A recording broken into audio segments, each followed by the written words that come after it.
What is up, everybody? Welcome back to the Dudes Who Bet Sports Show. We are back, and we are ready to rock for another show here. We're doing it a day early. Got to go to Keeneland tomorrow, so got to make that drive tomorrow, so we got to get this one done today. All right, Papa Dude, we got a lot going on. We got a lot to talk about. I'll go ahead and throw up the two games for the Final Four, but first, I just want to get your overall impressions on the final, or their March Madness, I should say, and what's happened with that. I've been really excited about the whole time. I think it's been a good tournament. It's been a long time since I've seen the women's tournament get so much coverage this year. I think it is, maybe this could be dumb, but overshadowing the men's maybe a little bit because of the teams that are involved and Caitlin Clark and her amazing run through all this. The other night when they played LSU, that was must-see TV for me. I was riveted to the TV. And I think, the Final Four for the men's, we've got two good matchups and we got two marquee teams still alive. So I think it's going to be a great weekend if you like college basketball. Yeah. No, I agree. I thought the women's basketball was very good. I thought the men's was very good as well. I think we didn't get those first round upsets or second round upsets like we usually do. We got a few, but man, the Sweet 16 Elite Eight has been pretty unpredictable in my opinion. And you kind of see it. You got the two number 1 seeds, and then you got these 4 seed and 11 seeds. So it kind of shows you there that we were able to get North Carolina State and Alabama through two teams I don't think anybody thought would get through when we started this thing. So at the end of the day, we have two that should have, and like you said, we got your huge upset team in North Carolina State, which we seem to always have an 8, a 9, a 10, 7, something like that in there. And Alabama's a 4. So, yes, they had to win a game to get there. But a 4 is pretty solid, and they have played great. So I think it's two intriguing matchups for sure.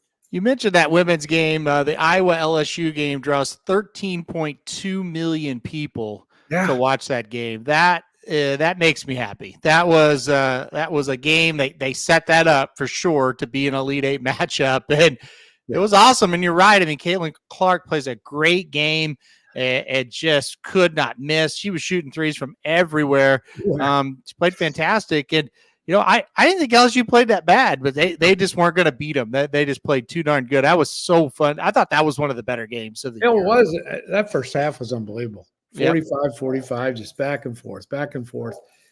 And then she came out and hit, 4 threes, and they're really what I call 4-pointers because she's shooting them from 30 feet. Yeah. And they put up, and I didn't catch the percentages, but they put up a graphic of how many of those threes are from 26 feet or further out. Yeah. And it was an amazing total. And she is just so hard to guard. Yeah. It's amazing.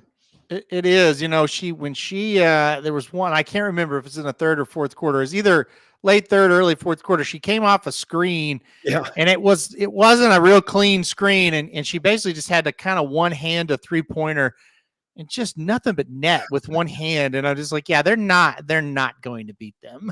Well, no, I mean, it's just not going to happen. Everybody, we all can see her ability offensively to shoot the ball. She is a tremendous passer, and she's physical. She gets a lot of rebounds as well. She is the real deal, and anybody that doesn't think she is nuts. She is a tremendous basketball player. There's no doubt about it. Yeah, it was awesome. It was awesome to watch her, and like I said, just bombing them left and right. So hopefully they can keep it going. I know they're going to be it's going to be tough because they got UConn next, and then if they win, they're going to have to play South Carolina. Yeah. So it's not going to get any easier for them. No. All right. Well, let's get to the men's side of it here. We'll preview the women's. We got a little bit of time. We'll do it next. Let's go to the men's first, though. North Carolina State, Purdue will kick us off on Saturday, 5 o'clock on TBS, 5 o'clock Central, that is. Purdue, an 8.5-point favorite here.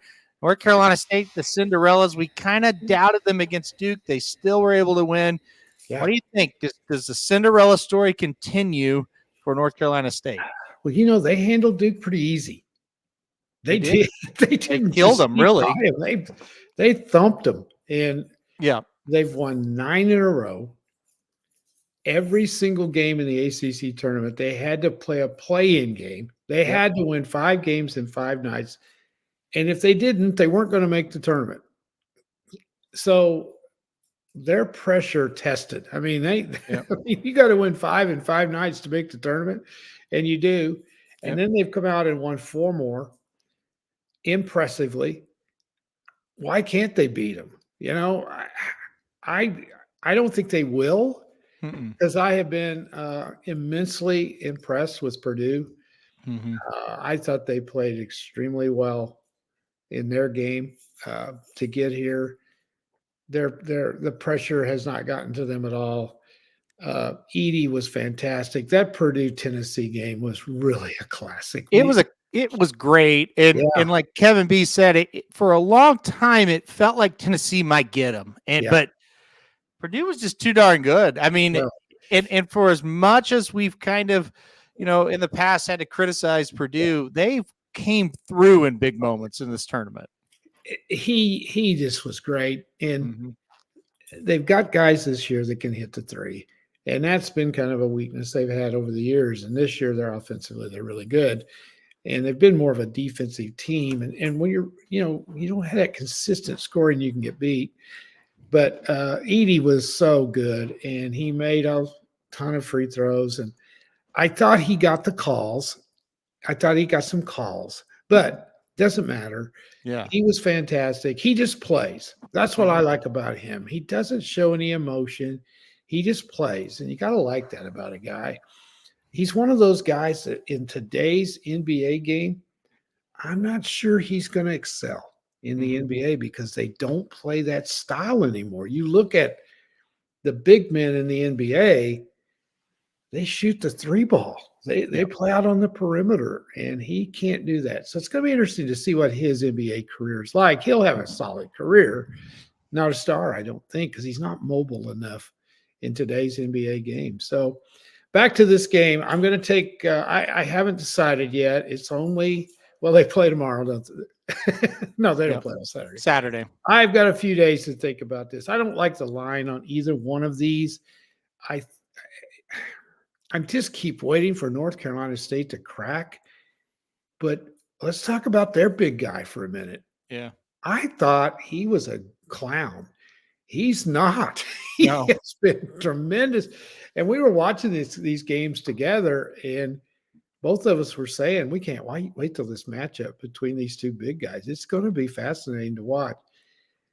Right now, I'm leaning towards North Carolina State to beat the spread, but I don't think they're going to win. But 8.5's a lot for a team that's playing so darn good, I kind of like North Carolina State in the points. I'm with you on that. I don't know that they're going to win this game because I do think the key to the whole thing is Purdue has shot really well, and when you double and triple Edey, they'll just kick it out, and they're making the shots, right? So as long as that continues, I think they're in a really good spot. I think Purdue will ultimately win the game, but 8.5 is a lot, especially when it's a North Carolina State team that just keeps playing well. So they're not intimidated. They're not. So I'm gonna go NC State plus the 8.5. I think it's the right play. At this point, I am too. The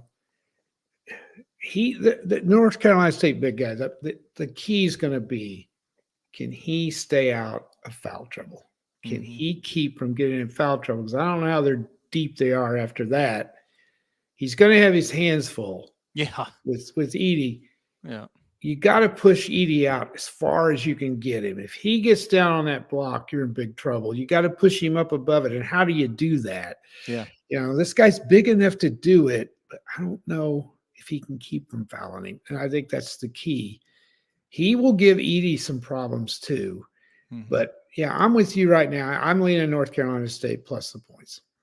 Yeah, I'm with you here. I think it's going to be a very interesting game between these two. I still think Purdue will be able to beat them. I think it'll be a similar game to Tennessee. I think it'll be back and forth for a while. We'll see, though. I mean, it's hard. It's hard to go against Purdue as far It as the is. straight win right now. Yeah, They've played very well in they this have. tournament. They're Very well. very, very good. Well, speaking of being very, very good, let's go to the next game. UConn and Alabama. UConn is just steamrolling people. Everybody. It's unbelievable. They get Alabama here, a surprise team, a great tournament for Alabama, but now they have to go up against Connecticut. Connecticut's 11.5-point favorite in the Final Four. It just shows you what they've been able to do. What do you think? I mean, can Alabama challenge them? Can Alabama maybe even can they just cover? I'm not sure. What UConn did to Illinois was they went on a 30-0 run, I think. And Illinois was playing. I mean, Illinois was ahead whenever they went on this run. Well, and let's be clear. Illinois is a team. Most of us, if you're in the chat right now, and especially you and I, we're like, they are really good. Yes. And UConn destroyed them. It was like 23-22. Mm-hmm. And UConn had got off to a pretty good lead, and Illinois had come back and taken the lead, had all the momentum, and they go on a 30-0 run. Who does that? That's just unheard of, much less go against an Illinois team and do that to them. Yeah. So I've been waiting for him to I picked Illinois. I thought because the spread in that one was like 7.5, 8.5, something like that. Mm-hmm. I've been waiting for them to have a close game. The thing with Alabama is they have to shoot. They have to shoot well. Yeah, they've got to shoot well, and they rely on those threes so much. I just don't think UConn's going to let them get up and down the floor. I just don't think they are. But my God, a Final Four game, you're going to pick somebody to cover 11.5? That's hard to do. Yeah. But they've done it in every game so far. They are so good on defense. They just destroyed Illinois defensively. Mm-hmm. They just clamped them down, and they couldn't do anything. Yep. So I have to take Connecticut, I think. I do. Yep. But I'm scared to. Well, I'm not. I think with Connecticut, you just take them no matter what the spread is right now. Just take them. I mean, they're incredible. I know on Sunday you're like, I don't know.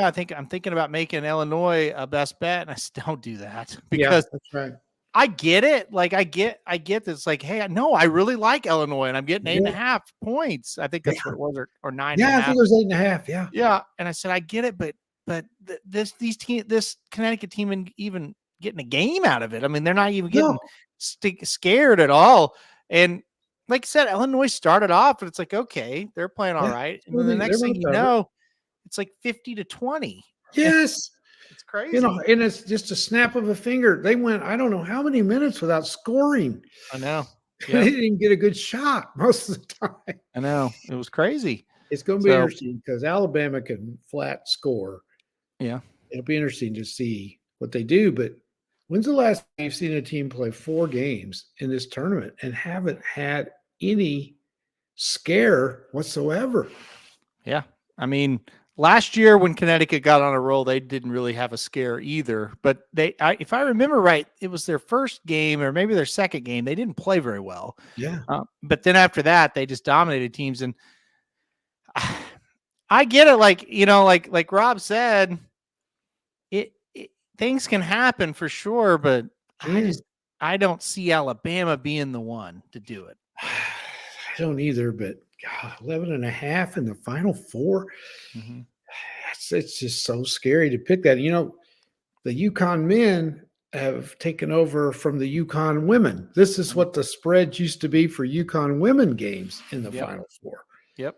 I know. And by the way, they're in there again. So yep, we'll talk about them in just a second. So Purdue, Connecticut, I think we both think that's going to be the final game. A fabulous game. I would guess it's going to be like, God, this is a total guess, like 3.5, 4.5 point spread towards UConn. Okay, let's say UConn kills Alabama by 20. Yeah. And Purdue wins by 2. I could see it being 9 or 10. I really could. I don't think it'll be that much. I mean, it's 2 number 1 seeds. I think it'll be about 3, 4, 5 range is how I would think. I think we all want to see it. Let's say it's 4. Who you taking? UConn, Purdue, if UConn's -4? If they're only 4, it depends on what happens Saturday. But sitting there right now, I got to take UConn if it's 4. Yeah. So the look ahead line says 3.5. I don't know that it settles at 3.5. I really think it'll go a little higher. Like I said, depending on what happens. But Saturday. I'm kind of with you. Like I think I would still take Connecticut if that's the line. Well, you about have to. But what a game that would be. I mean, oh yeah. These 2 teams have done everything they're supposed to do. And in UConn's place, they've done a little bit more than they're supposed to do. But Purdue, with the pressure they have on them and everything, I thought, that Tennessee game, they could have wilted. Yeah. But they didn't. And they just made big shots. And, he's not a great free throw shooter, but he made enough of them. So I'm with Curtis. I hope, I don't have any preference whatsoever. None of these are on my favorite list. I like Purdue to get in there for Rob's sake. I don't care about the other one at all. Yeah. But it's gonna be a classic if they can get in there. I hope Purdue wins it just because I think that'd be cool that they get it done. I'm rooting for Purdue to win it. I don't think they're going to because and really, if not for Connecticut, I think they would. I mean, I definitely think Purdue's the second best team. I definitely think Purdue can beat them, but it's just hard to go against Connecticut. You watch these other games and then you watch their game. It reminds me of when Alabama football went on that roll where you just watch their games and you're like, well, of course, I see now why nobody can beat them. They're just better than everybody else. And that's Connecticut to me. Like they just look a lot better than these other teams. I agree. And it's they made believers out of me. But about 6 weeks ago, Creighton beat them by 22 points. So I mean, that can happen though. Yeah. I mean, I don't that can happen. Yeah, not likely though. All right, let's go to the NCAA women's basketball tournament, and we'll go over these just quickly here. We do have lines for these as well, and some familiar names, North Carolina State and UConn, both in this one as well. Let's start with this one, North Carolina State and South Carolina. South Carolina minus 11.5 here.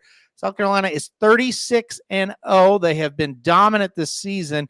What do you think? North Carolina State, not quite the Cinderella story. They probably think they should have been here, and they are.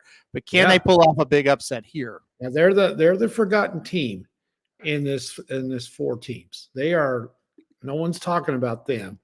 I'm going to look real quick here. Hang on just a second to see. They're 31-6. I'm not sure they even won the ACC. Let me look here real quick. They did not win the ACC. Right. At 31-6, they finished second. I would have never guessed. Virginia Tech won the ACC. I would have never guessed that in a million years. But they're playing extremely well. South Carolina's had a scare or two in this. You and I were watching the other day, and Indiana took them to the limit, and that was in the round of 32, I believe. They almost got knocked out. I think that was, it was to get to the Sweet 16, and they bounced back and been pretty steady since. I got to be honest, I've not seen North Carolina State hardly at all. But I have seen South Carolina, and they are very, very talented. I think that line's too much. They've not been dominating like they have in the past. I'm going to go with NC State. 11.5 is a bunch. And they're 31-6. This is a good team. Because the ACC is pretty good in women's, and they're 31-6.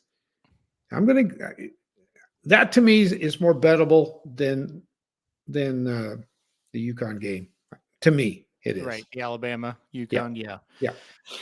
All right. Well, I'll go South Carolina. I think they'll dominate them.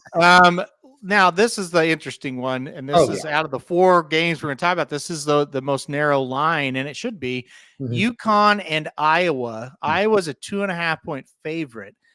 UConn has gotten the best of Caitlin Clark in the past. I don't know. This is interesting to me because last year I made a lot of money on LSU because Iowa was overbet because of Caitlin Clark. Mhm. And it wasn't so much that I hate Iowa or Caitlin Clark. It was just like, yeah, they're a favorite against LSU and they shouldn't be. Here they are a favorite against UConn. Is it a similar situation where this probably should be a little bit different of a spread, but Iowa's taking money because it's Iowa and Caitlin Clark? Maybe. Look at the ticket prices. $314. I've never noticed it before, but I'm willing to guess this is the highest ticket price for a Final Four women's game in history. Mm-hmm. I'm just going to guess that. I would think. Yeah, that's I've never seen them that high. no. So notice also which game is the late game. It's this one. This is the game everybody wants to see. Yeah. And UConn is not as good as they have been. They're not. But they're UConn.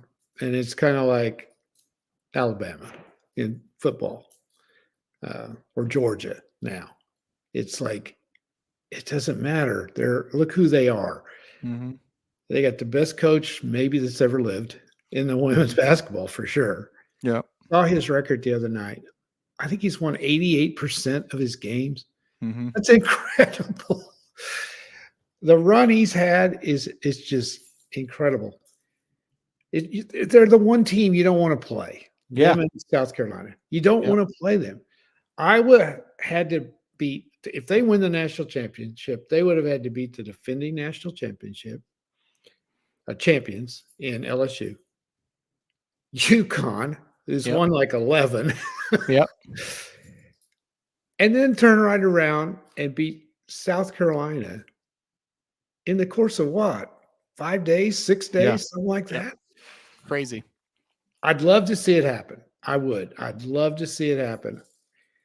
I do think they're going to beat UConn. I think they're going to beat them. Now, Gino is going to come up with something, but Gino doesn't have the studs he's had in the past. I was talking to my brother today who follows the women's game because of his daughters, much more than we do because they love basketball. So they follow the women's game. He thinks this is the best job of coaching Gino's ever done. Mm-hmm. And I value his opinion because he watches a lot of it. And I was watching him the other night against USC. I think USC was better, but UConn won because they're UConn. I think I was going to win it. I don't think you can stop this girl. I don't. I lean Iowa as well. I do. I lean Iowa as well. I don't think they're winning the whole thing. I think they're going to make the national championship, though. I think they'll beat them this time. I'm kind of with Mark a little bit after watching him against LSU, and maybe that was the big revenge game, and maybe I don't think they'll let down really, but maybe they won't play quite as good because how could you? But it does kind of feel a little bit like, okay, I was on a mission this year to get there. So yeah, and you kind of we'll talk about it now. South Carolina, Iowa. Ooh. South Carolina has some scares for sure, but I kind of feel like they're still the team that'll beat Iowa in the end. Yeah, they're 36-0. Yeah, I just feel like Iowa won't be able to beat them, and it's because nobody can beat them. No, with South Carolina, they got a tremendous amount of pressure on them. If they get to that championship game, I think that eases off of them a little bit too. So, yeah, I just think they're a little bit better than Iowa. And I think this game is at 2:00 on Sunday afternoon. I think I saw that. Ugh. And I thought, that's weird. Let's see. Yeah, 2:00 Central. That's a terrible time to have that should be on at night. And I'm telling you, Yeah. the ratings would be through the roof if Caitlin Clark gets there. Yeah. Of course, this was decided long before, they made, tournament started and everything. But that's an odd time to have a No, championship game. I honestly, I think Kevin B's right, because I was in an airport in the afternoon last year watching the national championship game. Okay. So they did change that at least last year, because I was gone during the week, during that weekend, and I remember watching Saturday night or Friday night, and then Sunday that was the Mhm. championship game. Yeah, yeah, Well, in the last few years, I've become a women's college basketball fan. I do enjoy watching the women's game. Good teams. I do enjoy watching it because it's more of a team oriented game than the men's game. mm-hmm. To me, the other night, that was must see TV. I just was Yeah. riveted to the TV. It was a better game than most of the men's games. Yeah, Oh yeah, it was was. just interesting. And of course, you got Mulkey over there going crazy, and you got Yeah, LSU's meaner, and they get after you. It was just interesting. yeah. This is must see TV for me Friday night. I'm Mhm. not going to miss this. I can't wait. I'm ready to watch it. I think it's going to be awesome. So I'm Yeah. going to go with the Wolfpack. You're going South Carolina in that game in the points, and then I'm going to go. I'm not going North Carolina State to win, but I'm going to go with them to cover, and then I'm going to go Iowa to go ahead and win by 2.5. Okay. All right. It should be good. All these games, I think, will be interesting, because you do have the Purdue situation. Can they make it? Or the North Carolina Yeah. State situations, can that they do what they did in 1983? Can they do that again? And Yeah. honestly, if it's North Carolina State, UConn, Mm-hmm. it'll feel a whole lot like 1983, because they Yeah. were, even though they made it all that far, they had to take down a tremendous basketball team to win that national championship, and it'd be the same kind of thing. So that storyline is there as well. So Yeah. it could be really good. And yeah, an incredible weekend. You got this basketball, and then you got the 3 horse races on Saturday. You got Yeah. WrestleMania, which is a Oh, major thing as well, Saturday and Sunday as well. So hey, I tell you, it's loaded. another. I know it's much lesser. It doesn't mean anything, and I'm going to say this because I bet this team 3 times and they've won cashed all 3 times. Mm-hmm. Another fun team to watch is Indiana State in the NIT. Mm-hmm. They've made it to the championship. They are super fun to watch. I don't know. Is that final game in Indianapolis? I believe so. I believe I that think game's so. in. It used to be a Madison Square Garden. Yeah, it's not anymore. Just click on NC Let me Men, and pull then they up should have it. I think what we it's on. got here. I think it's like on Tuesday. The final game Yeah, it is. is is it tonight? Yeah, Mm. Thursday. No, That's tomorrow. we're That's we're tomorrow. not doing it Thursday this week. We're doing it Wednesday, so it'll be tomorrow night. Yeah, Yeah. yeah, This is going to be a really good game. yeah. I've watched it mainly because I bet it, but I've really become a big fan in them. Mhm. They're 32-6. Here's a team that should have been in the tournament. They got screwed, but instead of pouting about it, they've just come out and kicked everybody's butt. And so if you don't have anything to do tomorrow night, this is a game that's fun to watch. It'll be a really good game. Seton Yeah. Hall's playing well too. But that place will be jammed to the rafters with Indiana State fans. Yeah, Because there's no it's not doubt. very far to get there. They'll Yeah, have the home court. I like the building now, like Oh, playing yeah. it at Hinkle instead of at Madison Square Garden. Yeah. I like that. That's cool. That's a good idea.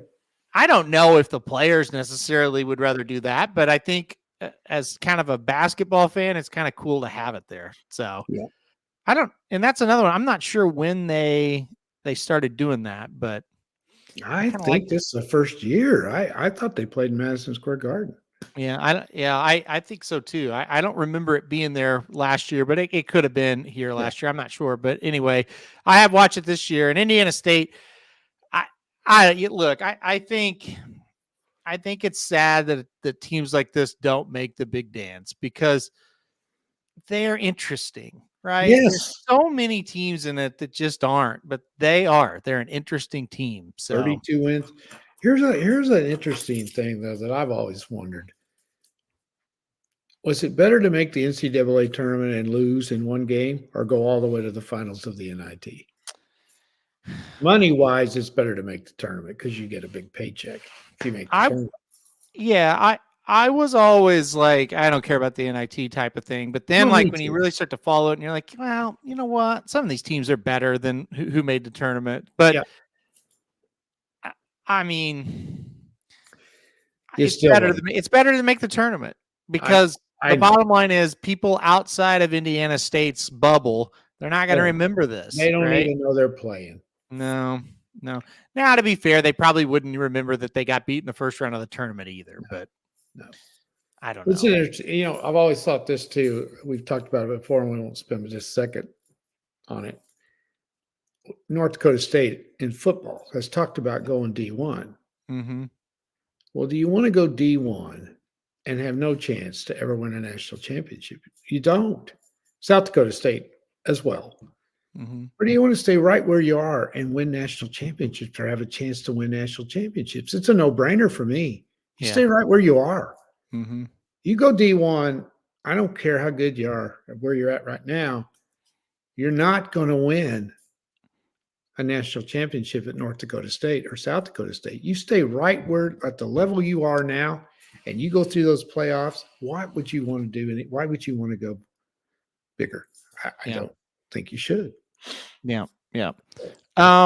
Dennis says, let's get an exhibition for charity or whatever. Indiana State versus Virginia. Let's not. I've seen enough of Virginia basketball to last me a lifetime. I think Indiana State would kill them. I never want to see this current Virginia basketball team play ever again. They were one of the worst teams to watch ever. They set basketball back 100 years. Those games were awful. I remember you bet them one day, and I watched them, and it was like 49-48. It's like, this is terrible basketball.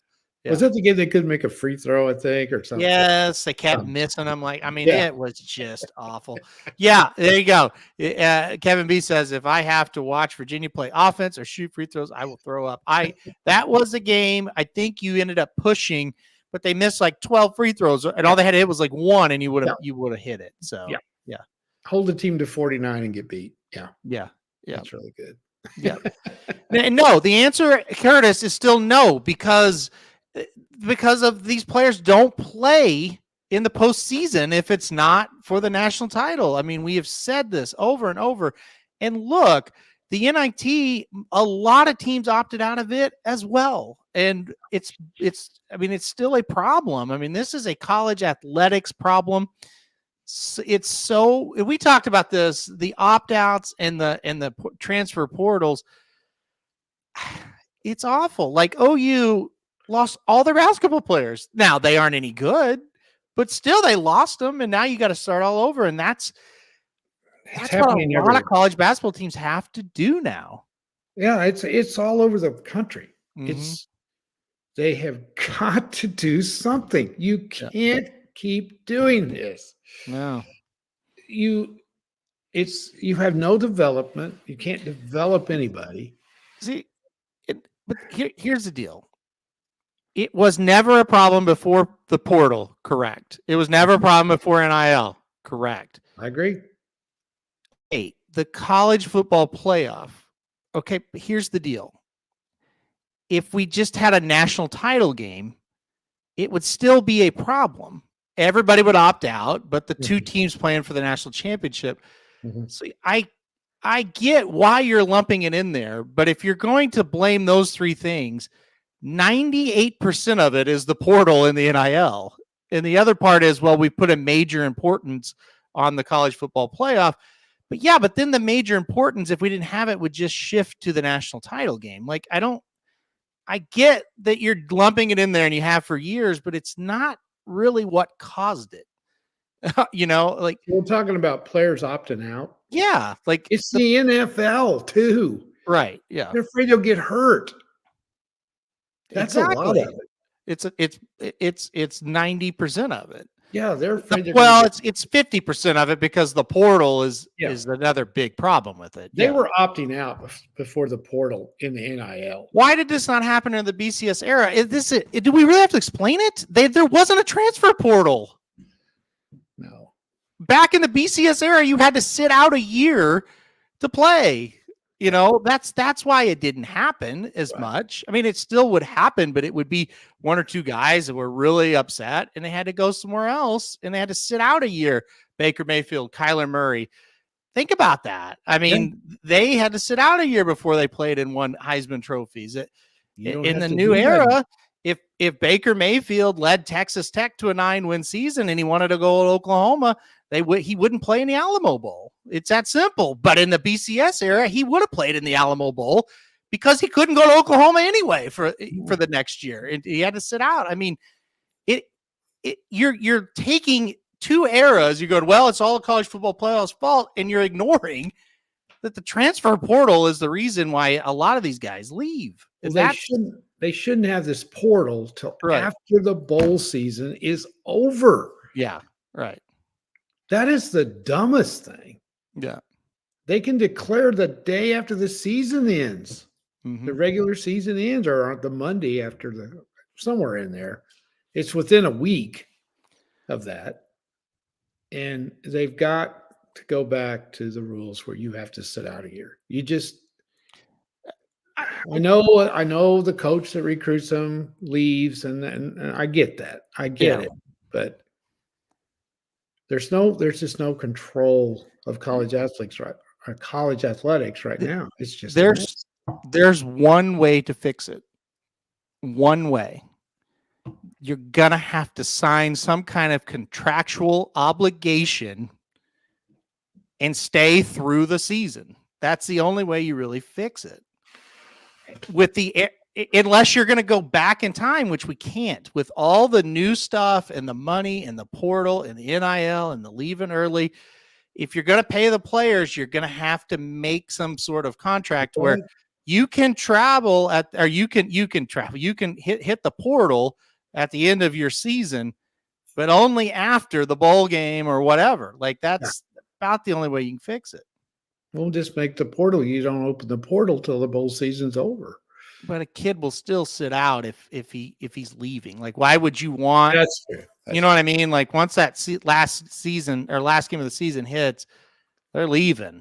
But there's a lot of seniors that are opting out because of the NFL, and they don't want to get hurt. Right. That's another part. And I don't really know. I don't really know how you're going to stop that. I don't know what you can do about that either. Yeah. Yep. I'm wondering if they sign a scholarship for that year, is it for the entire year? No, and this is what Curtis is saying. When the academic year ends, you have to open it up. That's the rule. So when you sign a scholarship, it's semester to semester? Yes, yeah. Okay. So that's why you see those portals open up. I see. Different times. Yeah.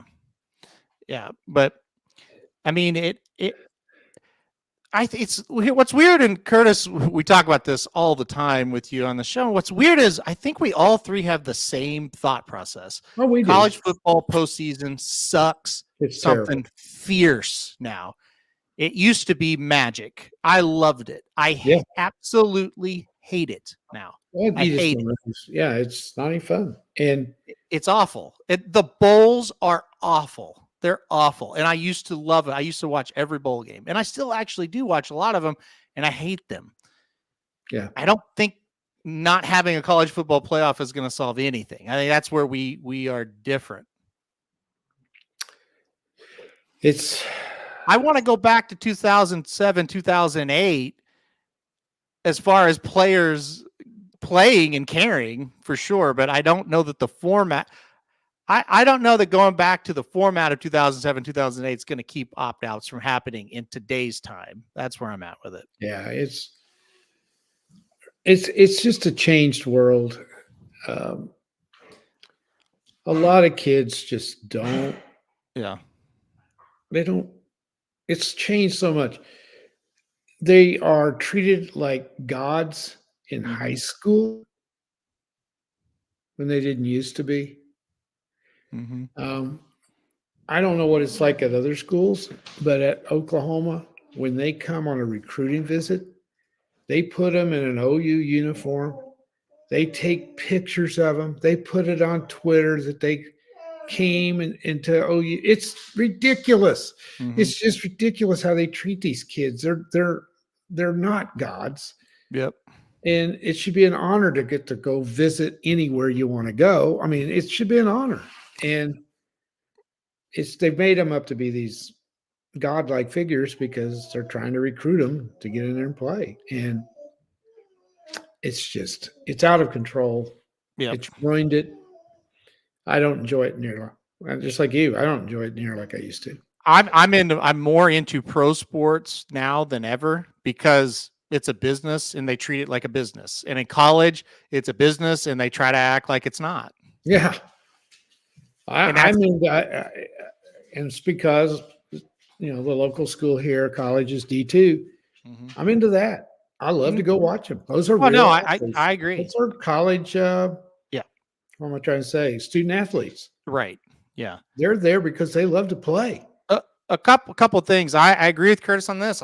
I hate the conferences now. I don't like that at all. They don't make any sense for the most part. It's ridiculous. But again, the rivalries are gone in a lot of places. What's that? The rivalries. Oh yeah. Well, because again, they made business decisions, and now they're acting like they're all about the kids, and it's not. It's about business. Oh God, no. So it's about the money. How much money can the university make? Yeah. Because the athletic program pays for everything else. That's pretty much what it is. And to Curtis he said, look at Caleb Williams, all I have to say about the modern players. So yeah, exactly. And we know for a fact, people aren't really going to believe us, but this is really the truth of the Oklahoma situation with Caleb. Mm-hmm. I think the national media wanted to spin the narrative of, well, he had to go to USC. That's his guy, Lincoln Riley. That's what he wanted to do. It's not true. He went there because of money. Yeah. Oklahoma made him an offer that would have made him, quote unquote, the richest player on Oklahoma's team. And they just laughed it off and went to USC. That's why he went. And I think more and more people need to realize it's all about the money in college athletics now, even for the players, for the most part. You don't ever want to make an umbrella statement because there are kids that love where they're at and want to be there for sure. But it's all about the money. And it's not just Caleb Williams. Dylan Gabriel loves Oklahoma, loves the people of Oklahoma, really got to love Oklahoma and what it all was and the fans and everything. He left and went to Oregon, and he came back and did an interview with the people we follow at Oklahoma. Yeah. The kid thought he was heartbroken. He was. And you could tell he didn't want to do it, but he got a substantially heftier paycheck. Exactly. And he was told by the NFL he wasn't going to be a high draft pick. He wanted to go to the NFL. He did not want to play another year, but he's going to make twice the money at Oregon. And if he's smart, he's going to make enough money. He'll never have to make the NFL and make it. He doesn't need it. And Curtis says he's talking about Caleb Williams here. He said he told Ole Miss the starting price was $2.5 million. That's just it. They would have shopped anywhere. Okay. Caleb Williams, and I really, truly believe this. If Vanderbilt gave Caleb Williams $5 million, he would have went there, or $10 million, or whatever it would have taken. OU offered him a package similar to what Curtis said there for Ole Miss, and and I say these main guys have people. Like, it's not really agents. Them. Yeah, they have agents. They have dads that are his dads. Oh, his dad's problem. And it's like, this is crazy. Like, you can't, we can't continue to pretend that this is amateur athletics. And until it is ran like a pro organization, you're going to have these instances where this is not going to work. It's not good. It's not a product that people are really going to like. It's anymore. Not fair to everyone because some schools are able to generate more NIL money than others. And that's just a fact. Yeah. They need to put some sort of a cap on it that's the same for everybody, and leave it at that. So it is just, it's ruined it, and it's only going to get worse. The other thing with Caleb Williams, he went to LA. That is a major market for commercials, for all Right. kinds of stuff. Mm-hmm.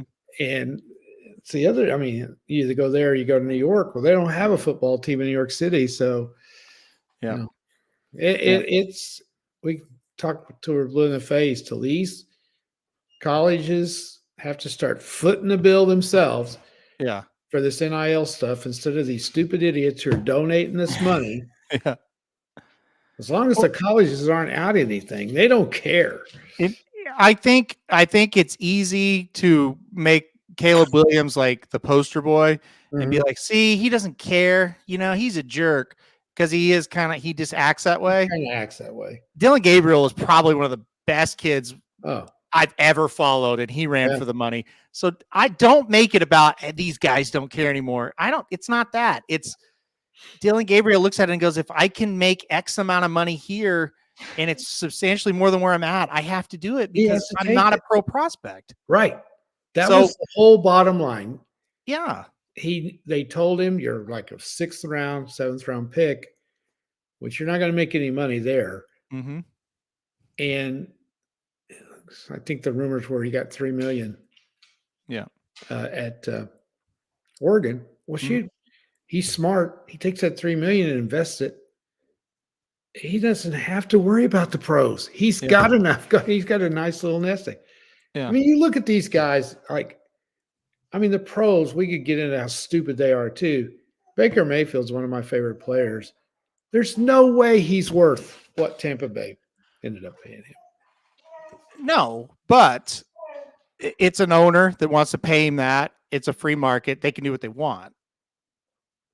Yeah, I know. The point. That's the difference, right? Like and to Curtis's point here, these colleges are asking fans to donate money so they can go get players. Oklahoma begs for money all the time.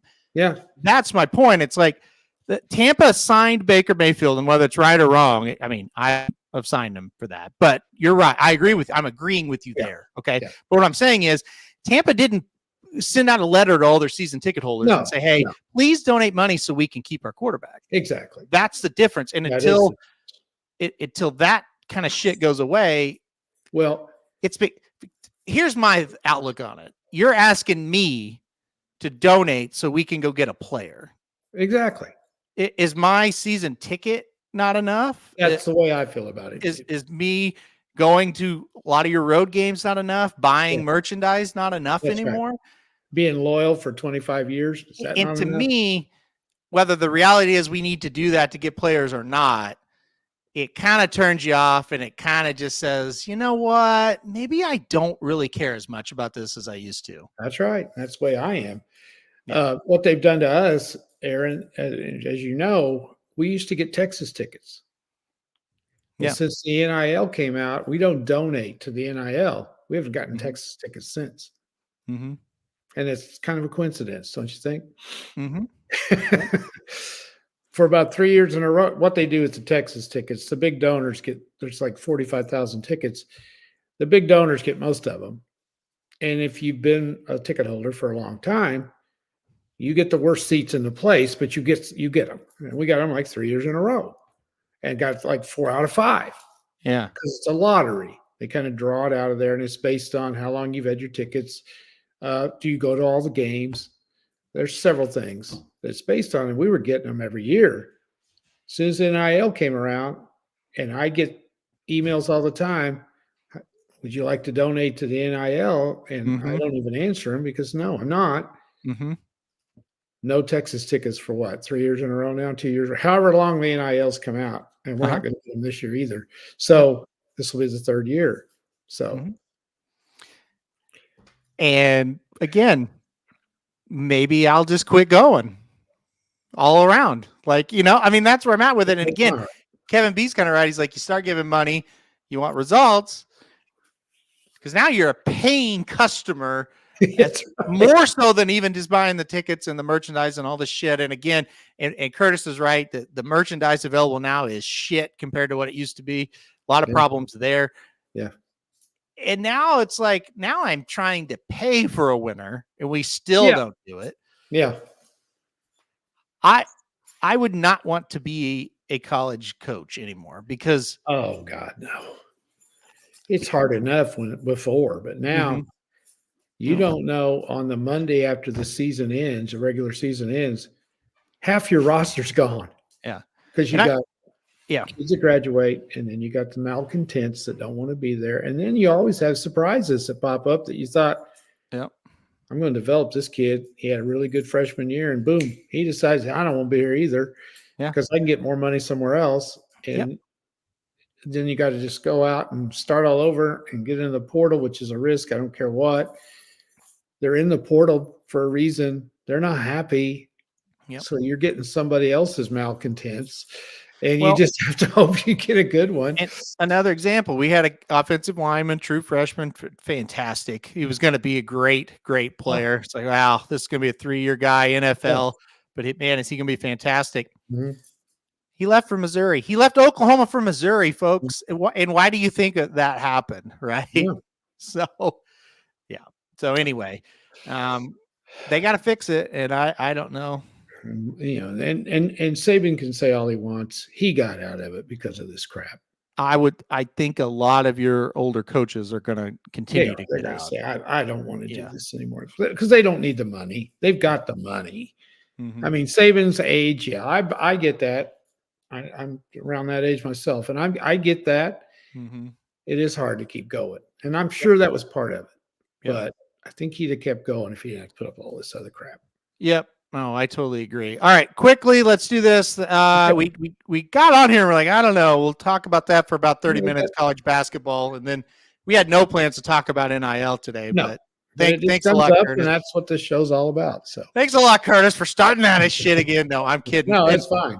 I think the thing, Chip Kelly couldn't leave a head coaching job at UCLA fast enough. And hey, this is a guy. He's at college, pretty good coach. You know, he was starting to kind of get UCLA going, and then it's just like, this is crazy. We can't. I look for Dabo to get out before long. I look for Brian Kelly at LSU. You know, these guys are older guys. Yeah. I just think they're going to say, you know what, I'm done. I think the poster boy for head coaches now is like a Dan Lanning type. Right.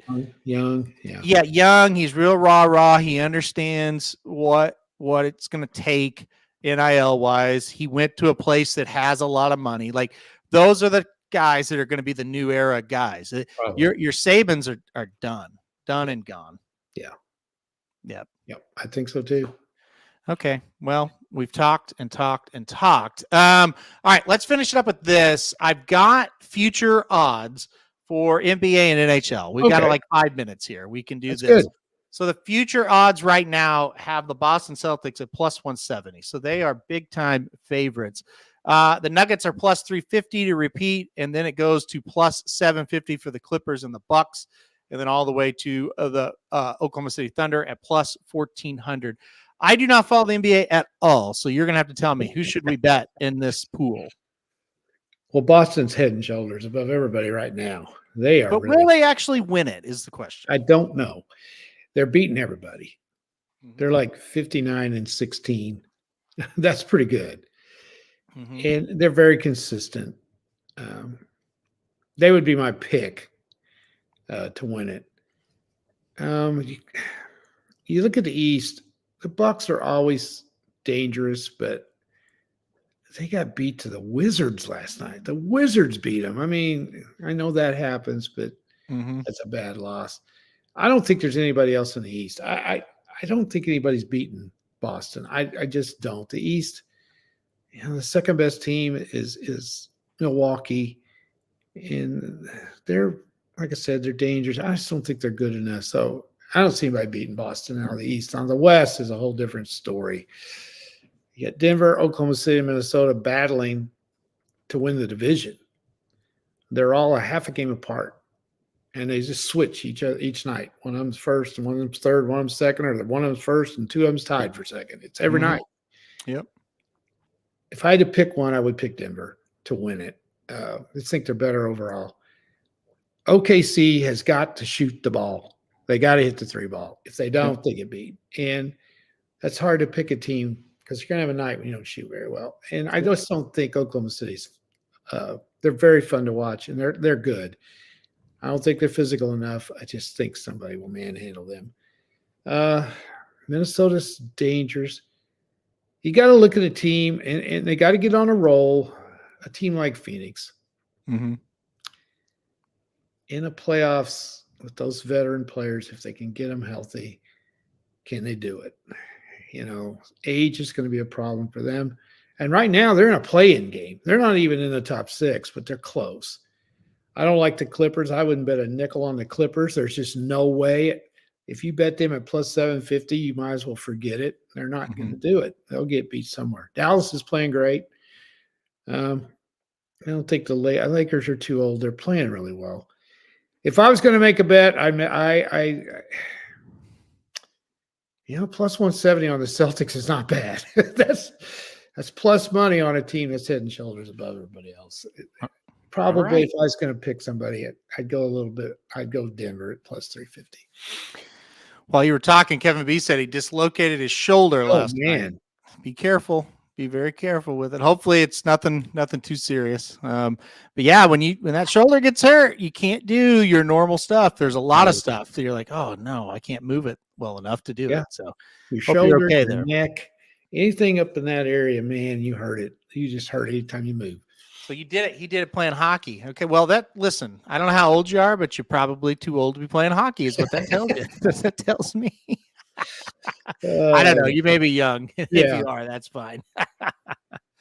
It was her birthday. She actually was happy to. So on your fiance's birthday, you're out playing hockey and she has to pop your shoulder into place. And you're also getting married on Belmont Day at Saratoga. So Kevin, I don't know that it's going to work out, Betty. I just don't. Oh, no, wait a minute.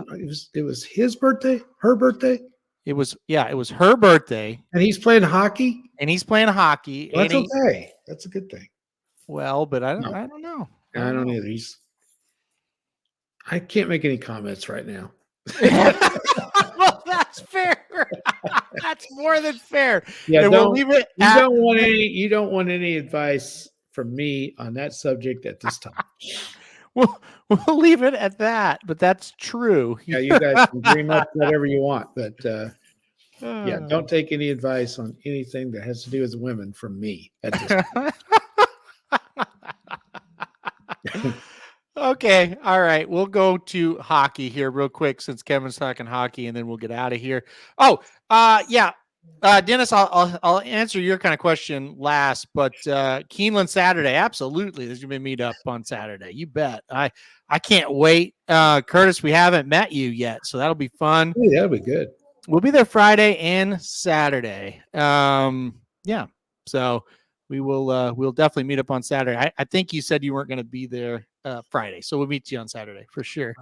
Yeah, I'll go too, but I haven't got enough money to drive across the street at the moment. So,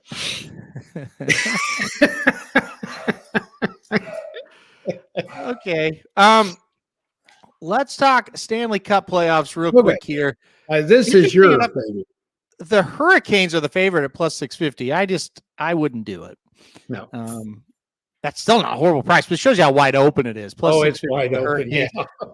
Panthers plus 700. I got the Avalanche a little bit better price a few weeks ago. They're plus 800 right now. Dallas 850. Edmonton 850. Rangers plus 900. Vegas, that's a little too. They should be higher. A plus 1100, and so on.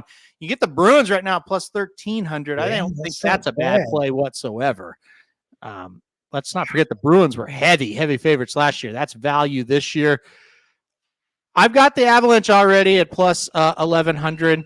I'm going to play a little bit of Bruins plus 1300, and I'm going to go down here and play Nashville at plus 4,000.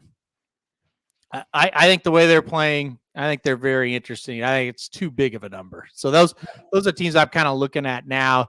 I think the Predators will be tough in these playoffs. I think Boston is going to be tough, and I've already got the Avalanche. Anything you're interested in there? Do you think there's going to be a surprise come out of this somehow? Because Yeah. this is the toughest to try to pick somebody that I ever remember. I'm going to tell you right now. I'm going to tell you right now. The favorites, Carolina plus 650 versus the Predators plus 4,000. There is no difference in those two teams. Very little difference. That could easily be a 7-game series. Well, let me switch something here. You go to the East, and then we'll do the West as well. I mean, let me get this real quick. And you look at potential first round matchups right now. Yeah, I'll pull it up on the screen here as well. Yeah.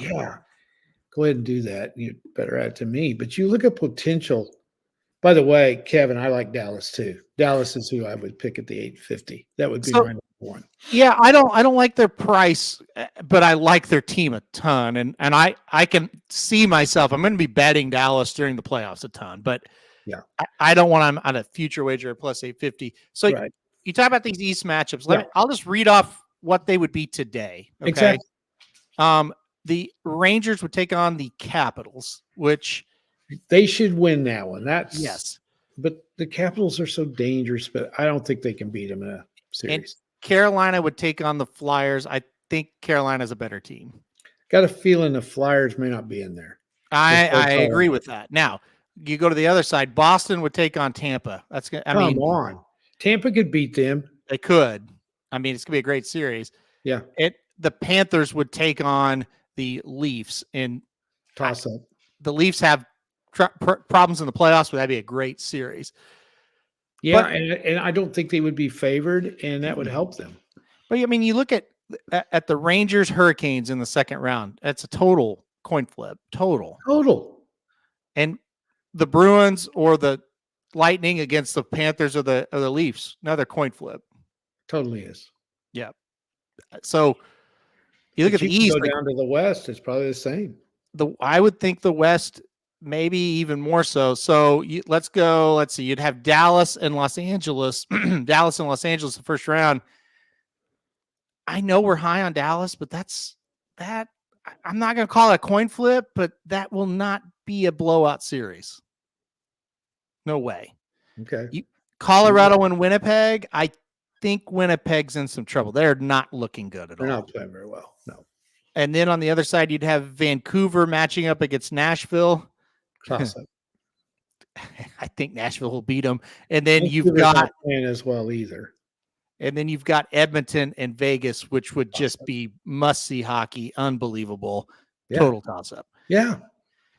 But again, after you get through the first round, you maybe Winnipeg can't match up. They've really struggled lately. But after that, it's, Dallas versus Colorado, or, Vancouver versus Edmonton, Vegas versus, the Predators, Vegas versus Canucks. It's going to be insane. It's going to be fantastic hockey. Yeah. Because these teams are all most of them that are in the playoff hunt are really good. Because there's some teams that are out of it just a little bit that are really good as well. So yeah. You got a Detroit team that's exciting that is slightly out of it right now. I wouldn't call the Blues real good, but they're right. They're not out of it. I mean, the Blues still have an outside chance. They're not going to make it, but they're a team that if the Kings stumble, I think the Blues are steady enough that they'll get in that last spot. Now, look, if it's St. Louis and Dallas, forget it. I mean, the Blues have no business being in the playoffs. No, they don't. They've overachieved, really. Yes, they have. Yeah.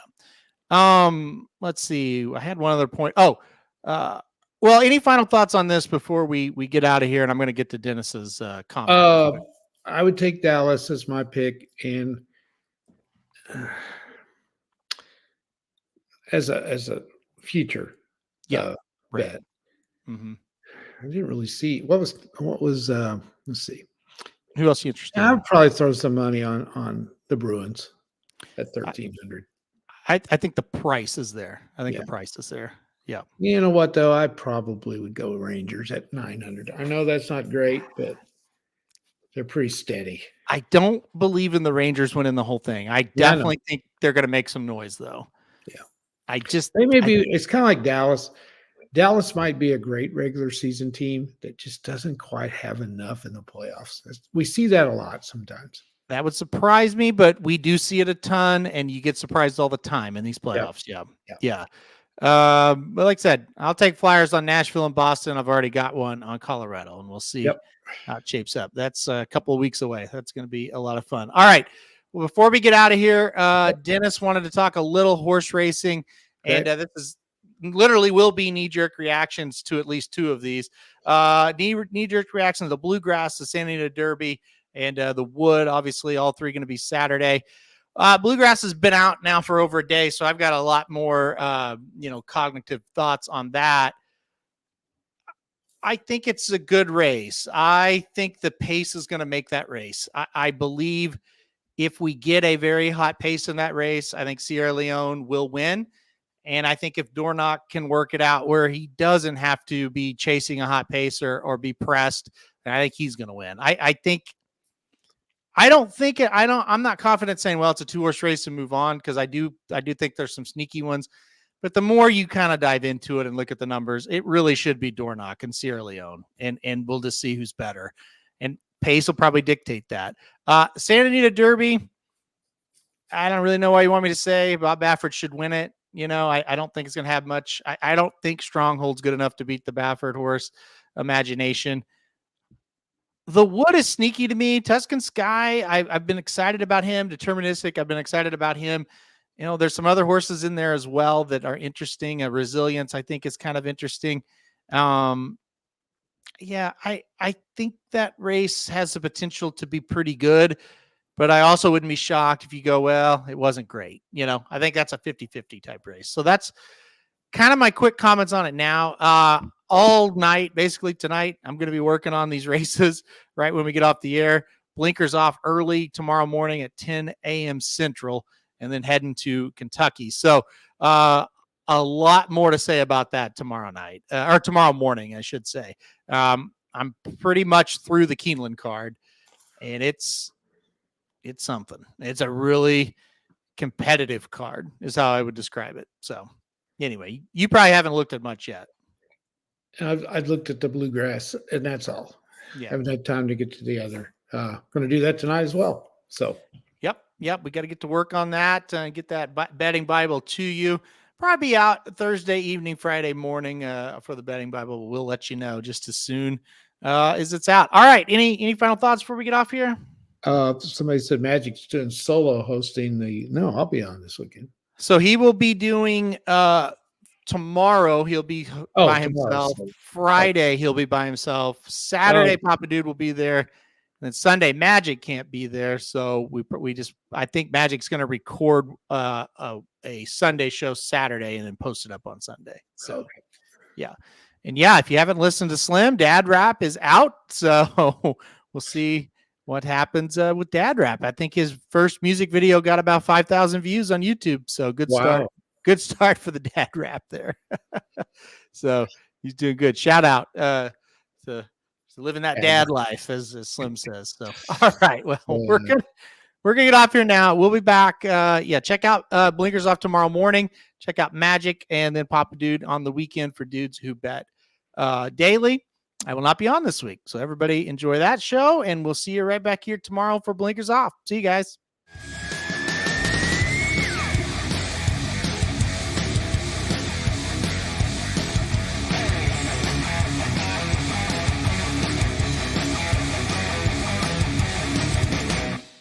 This is stupid too bad.